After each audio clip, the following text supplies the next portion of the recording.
toujours en ce qui concerne cette cruciale étape de la campagne de vaccination. Bien, Montréal élargit la prise de rendez-vous aux 80 ans et plus. En tout, depuis hier, plus de 115 000 personnes à travers le Québec ont réservé leur rendez-vous. Ça va vite. Enfin, afin d'améliorer l'accès aux vaccins, des voix s'élèvent maintenant pour que des aînés à mobilité réduite soient vaccinés à la maison. Jérôme Bergeron.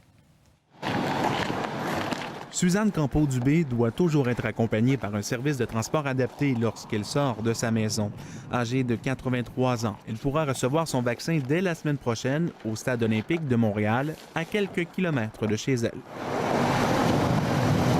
Elle souhaiterait être vaccinée dans un centre près de sa résidence ou encore mieux, chez elle. Pas toute seule, je n'irais pas toute seule. Je serais trop énervée, je viendrais attendre, puis le trafic, puis toute l'attente du monde aussi, puis toujours avoir peur pour voir s'il n'y en a pas un qui est plus proche que moi.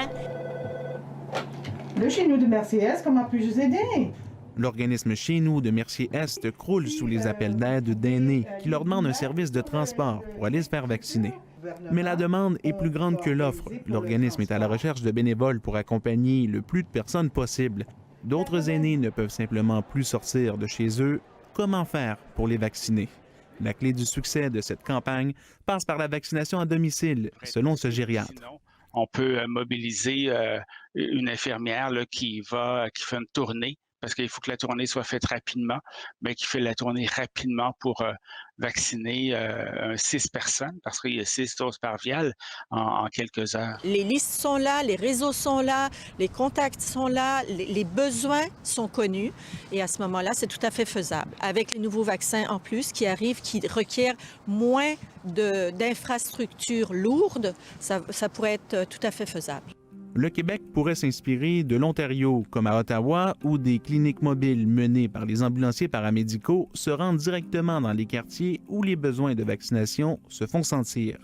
Le ministre de la Santé, Christian Dubé, s'est dit ouvert à la création d'un modèle de vaccination plus accessible, mais aucun plan n'a été annoncé jusqu'ici.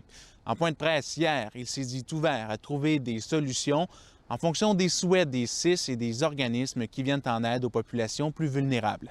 Ici Jérôme Bergeron, Radio-Canada, Montréal.